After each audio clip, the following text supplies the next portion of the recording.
Rechercher la réciproque de x-2. Alors qu'est-ce que ça signifie? C'est chercher la réciproque de la fonction x carré moins 2.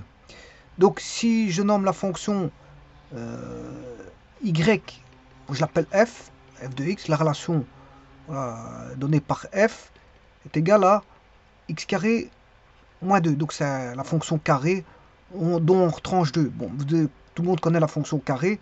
Je rappelle que la fonction carrée, c'est un carré. Hein. C'est tout ce qui donne bien sûr dans R. Mais en vérité, bon, si vous mettez ça dans les naturels, ça vous donne l'aire d'un carré. Hein. A fois A, ben, l'aire, la surface, ce sera A carré. Unité d'air. Voilà. Donc, x carré, si vous voulez, c'est une aire. Si vous êtes dans n, et maintenant si vous êtes dans R, ça vous donne, ouais, ça vous donne aussi des, voilà, ça vous donne un carré, la valeur d'un carré. Pas d'un carré forme géométrique, mais d'un carré exposant 2, d'une puissance 2, c'est ça que je veux dire. Mais avec des négatifs et des nombres à virgule. Maintenant, si vous prenez dans des nombres naturels ou voire des réels dans R+, la signification de ça, c'est vraiment l'aire d'un carré, hein, dans R+. C'est vrai que on va pas dire moins 2, la cote n'est jamais, une distance n'est jamais, la cote n'est jamais négative, donc on va pas dire moins 2 fois moins 2. Là, bon, pour ce qui est des négatifs, c'est autre chose, c'est un exposant. C'est la vision d'un exposant qui est pris en compte. Voilà. Donc ici, la fonction usuelle, tout le monde la connaît, c'est la fonction carré qui donne, voilà, dans un graphique, une parabole. La fonction usuelle, c'est x carré, la voici. Bon, il y a un axe de symétrie qui est en 0. En y, x égale 0, je m'excuse. X égale 0. Voilà. Par contre, en y égale 0, on a une tangente horizontale en 0, 0. En 0, 0, on a une tangente horizontale d'équation y égale 0. Voilà. Donc on a, si vous voulez, comme la concavité A, c'est 1, on a 1 x carré, voilà, c'est 1 x carré. Voilà. Le A vaut 1. Voilà, le A vaut 1. Et donc, ce qui veut dire qu'on a une concavité tournée vers le haut. Donc, on a replié une droite horizontale vers le haut. Donc, la concavité est tournée vers le haut. Et donc, quand A est positif, la concavité est tournée vers le haut. Et donc, dès le moment où on a une concavité tournée vers le haut pour une parabole, ben, on a un minimum. L'extrémum est un minimum.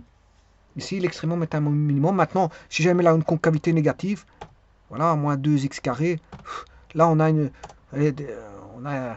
concavité tournée vers le bas. Et donc à ce moment-là, on a ce qu'on appelle l'extrémum est ici un maximum. Voilà.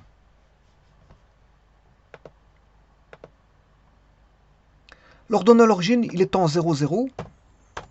Voilà. Et l'extrémum est en 0, 0 aussi. Voilà. Ils se mettent l'un sur l'autre. L'extrémum et l'ordonnée à l'origine sont confondus dans ce cas-ci, pour cette parabole-là. Donc ça, c'est la fonction usuelle très connue. Maintenant, si vous faites moins 2, ben vous faites un décalage vers le bas, de 2 unités vers le bas, c'est-à-dire un décalage, c'est-à-dire une translation de vecteur 2 sans s'orienter vers le bas. C'est-à-dire, on aura x carré moins 2, voilà, et le vecteur, là vous aurez compris que on aura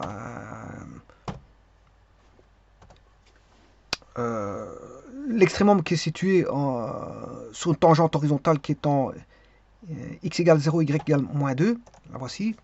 Et donc en 0 moins 2, vous avez l'extrémum, mais là l'extrémum qui est un minimum aussi, puisque la concavité est toujours positive, bien l'extrémum est confondu avec l'ordonnée d'origine qui vaut 0 moins 2.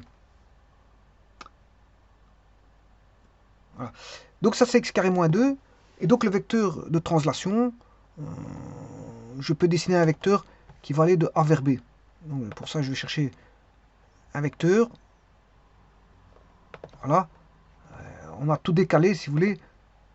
Voilà, de 1 vers 2. De là.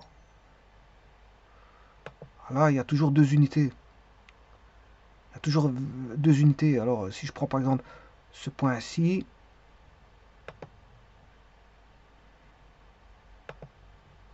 Voilà, ici, j'ai pas été trop juste. Il est un petit peu en biais. Voilà, le F n'est pas... Normalement, c'est pas ça que j'aurais dû faire. De E, je dois tracer une droite. Voilà. Ça doit être vertical, verticalement. Je vais faire une parallèle. Il faut aller chercher une droite parallèle à l'axe. Voilà, je vais le mettre sur E. Aller chercher l'intersection. Comme ça, j'ai un point précis. Avec la droite que voici.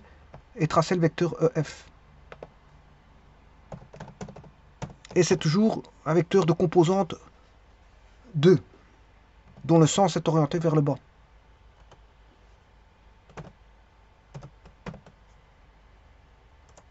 Voilà, 0, moins 2. Donc le moins 2, ça veut dire que c'est la composante ici, en X qui vaut 0. Donc elle est parallèle à l'axe vertical. Et voilà, composante de 2 vers le bas, suivant l'axe des Y.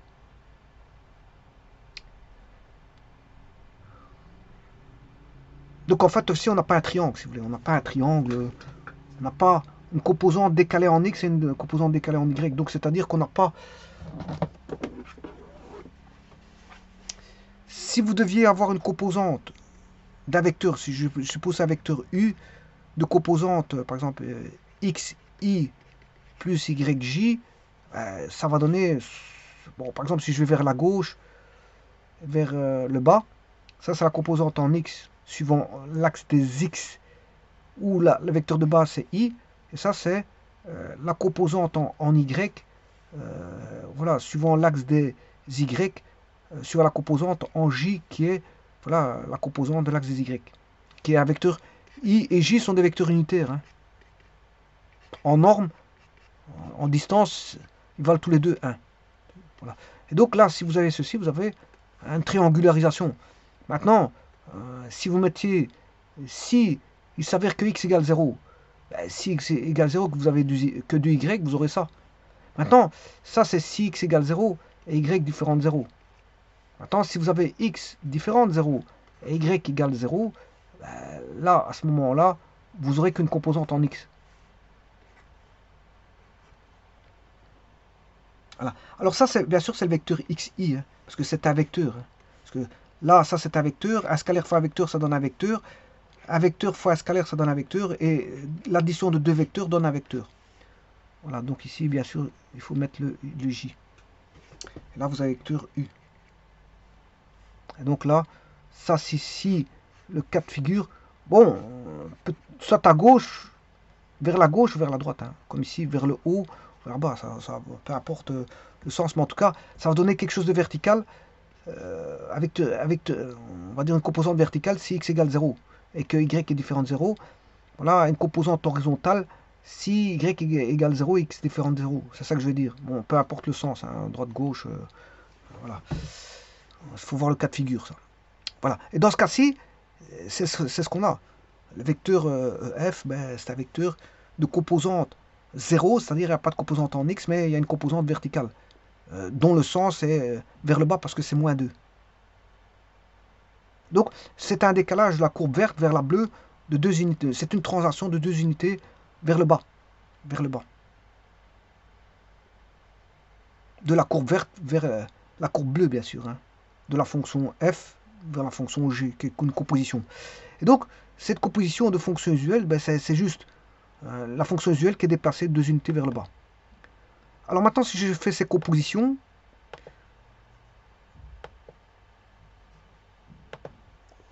il n'y a pas beaucoup de compositions parce que je n'ai pris que la fonction usuelle.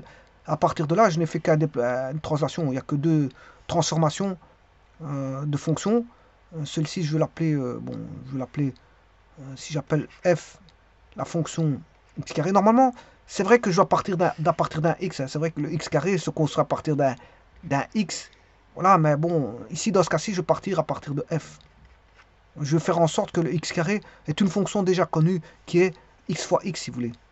Par rapport à x, vous faites x fois x pour obtenir x carré. Donc, ce qui veut dire que cette partie gauche, je ne vais pas la prendre. Bon, on sait bien que ça vient de x fois x carré. Je commençais par x carré. Voilà, supposons que la fonction usuelle est connue. Voilà, qu'on a f égale x carré. Y, voilà, c'est... j'écrirai,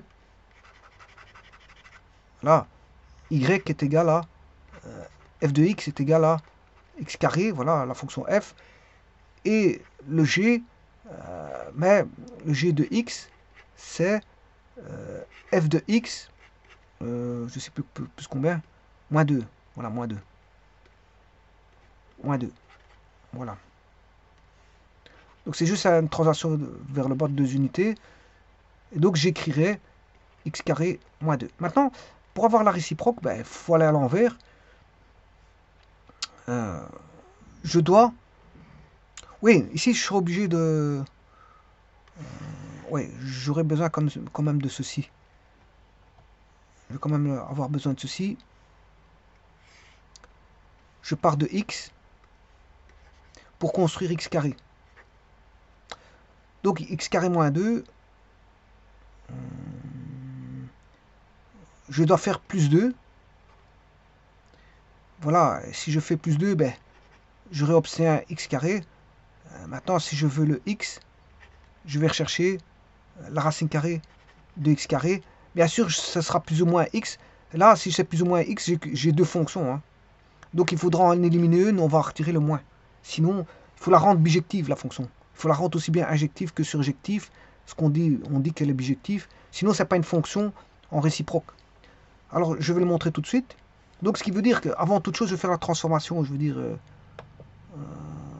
non plus par la théorie des ensembles, mais par écriture algébrique.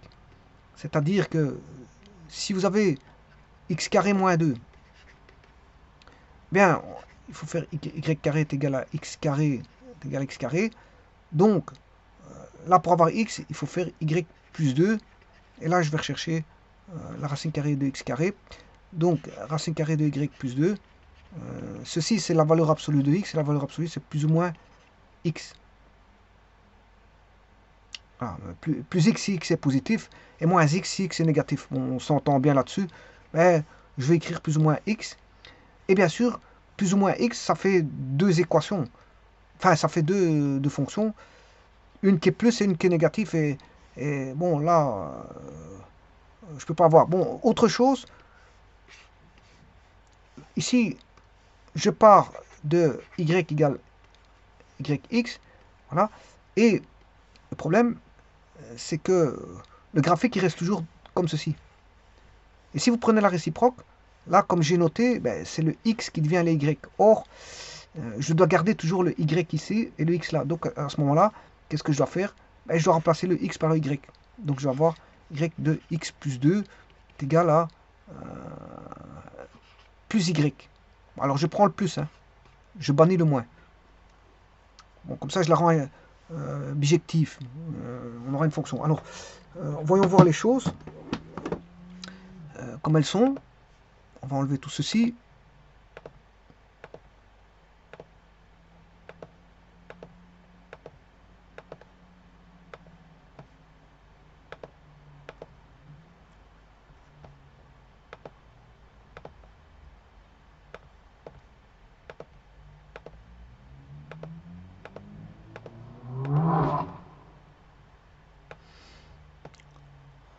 Donc, si je devais tracer, traçons d'abord pour montrer que je ne peux pas prendre les deux. Hein. SQRT de x plus 2. Là, voilà cette fonction. Voilà, si j'avais mis, voilà, ça c'est plus. Si je prends l'opposé, l'opposé aussi, hein, parce que là je vais prendre le plus et le moins pour vous montrer que je ne peux pas. Mais je vais le faire quand même pour montrer que je vais bannir les moins. Alors, pour avoir les moins, c'est l'opposé, c'est-à-dire que vous avez une fonction usuelle, donc vous avez faire la fonction usuelle, c'est SQRT de x. Voilà, vous avez fait un décalage de 2 unités vers la gauche, parce qu'on fait une transformation suivant x, puisque c'est à l'intérieur de la racine carrée. Voilà, maintenant si vous prenez, vous faites un décalage de 2 unités vers la, voilà, vers la gauche, puisqu'on manipule les x. Voilà, on va dire, c'est ce qu'on appelle on fait une translation de 2 unités vers la gauche. Voilà. Suivant l'axe des X. Parce que gauche-droite, c'est l'axe des X. Haut-bas, c'est l'axe des Y. Voilà. Alors maintenant, quand vous prenez moins Q, ben, c'est une symétrie orthogonale par rapport à l'axe des X. Alors je vous rappelle les transformations usuelles que je vais écrire dans un petit instant. Voilà.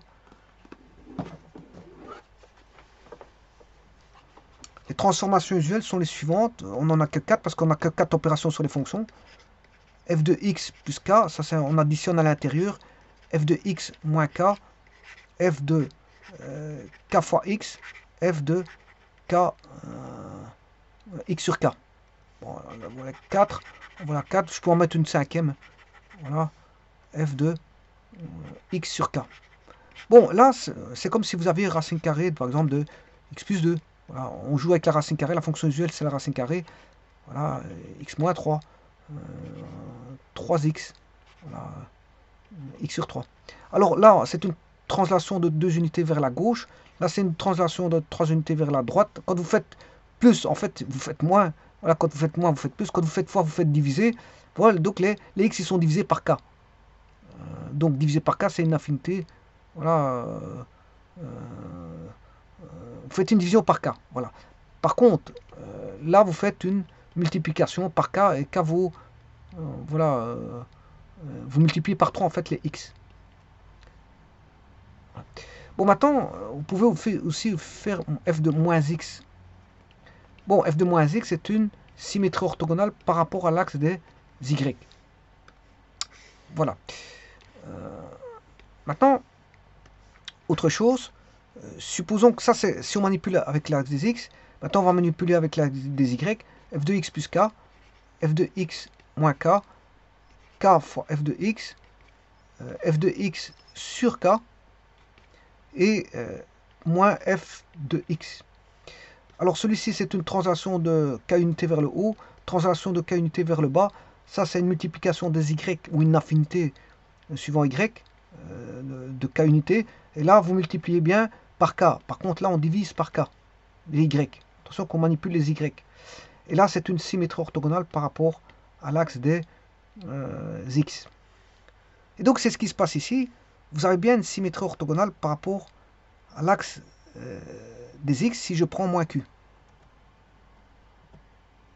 Et donc, vous voyez, là, vous avez toute la fonction. Mais simplement, vous savez très bien que par définition d'une fonction, si je trace une droite, voilà, on va la mettre ici, voilà, vous ne pouvez pas avoir deux points d'intersection. On peut avoir qu'un seul point d'intersection. Avec, on voit ici une, et on voit ici une deuxième. Vous ne pouvez pas avoir ça. Donc, ce qui veut dire que je suis obligé de prendre une des parties, et généralement, on prend la plus, la partie positive. Donc, je vais enlever la partie négative. La partie négative. Attention que la fonction de départ, c'est pas celle-là, hein, c'est x carré, c'est pas x carré, hein, c'est x carré moins 2. Voilà, c'est celle-là. Alors, comment savoir si on a bon? Ben, on va chercher la fonction identité et on regarde si on a une symétrie orthogonale par rapport à la fonction identité. Donc, je vous ai dit que j'allais retirer le moins q, voilà, pour rendre la fonction bijective. Voilà, parce que sinon, j'aurais deux... Ce n'est pas une fonction, la deuxième n'est pas une fonction parce que j'ai deux images. Pour un x, j'ai deux images, je ne peux pas avoir ça. Une fonction, c'est 0 ou une image, c'est-à-dire au plus une image. On ne peut pas avoir plusieurs images pour les x. Donc si vous avez, par exemple,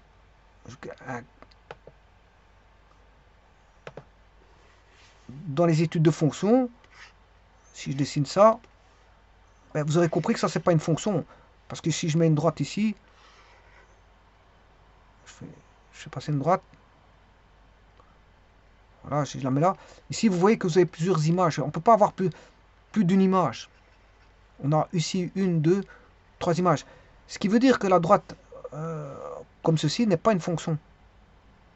Alors que la droite verticale n'est pas une fonction, mais la droite horizontale est une fonction. Donc, ceci c'est une relation, mais pas une fonction. Ceci c'est une relation, pas une fonction. Par contre, celui-ci c'est une fonction.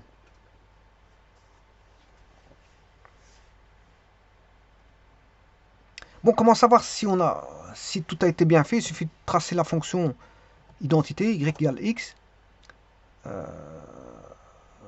et de voir qu'on a une symétrie orthogonale. Qu'on a une symétrie orthogonale. Effectivement, c'est le cas. On voit bien qu'il y a une symétrie orthogonale, hein. Bien sûr qui a été coupée. Parce que si vous voulez la symétrie orthogonale, je peux la faire. Vous aurez quelque chose qui n'est pas une fonction. Puisque ici, j'ai fait une découpe. Mais ici, il va faire une symétrie orthogonale qui n'est pas une fonction. Donc, il faut la découper pour pouvoir enlever la partie négative, les y négatifs. Alors, faisons cette symétrie orthogonale. Symétrie axiale, qui est une symétrie orthogonale. Bon, il demande l'objet, c'est la fonction en bleu. L'axe de symétrie, c'est y égale x, je pointe, et vous voyez, ça donne ceci. Donc vous voyez que là, bien sûr, c'est pas une fonction. Il faut la couper pour avoir une fonction.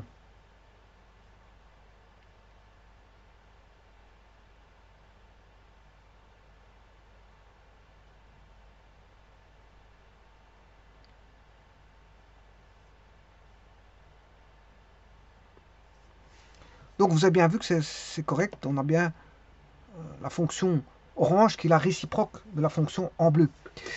Donc, la réciproque de cette fonction-là n'est rien d'autre que racine carrée de x plus 2.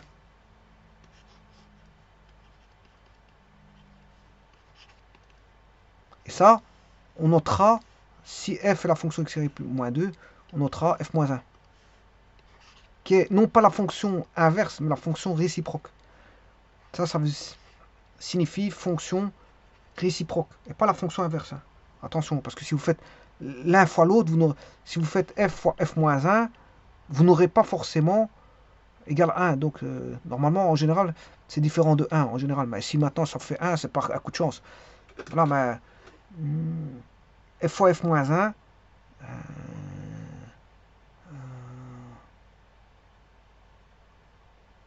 oui, ici, f fois f moins 1 ne donnera jamais 1. Parce que, enfin, elle donnera 1 si c'est deux fonctions inverses. Voilà. Ça donnera 1 si c'est des fonctions inverses. Mais ici, dans les fonctions réciproques, ça ne donnera pas forcément 1.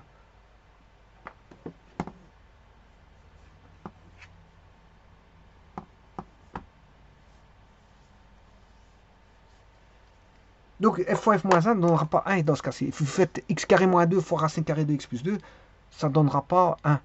Donc c'est pas de fonction inverse. C'est de fonction réciproque qu'on appelle ça.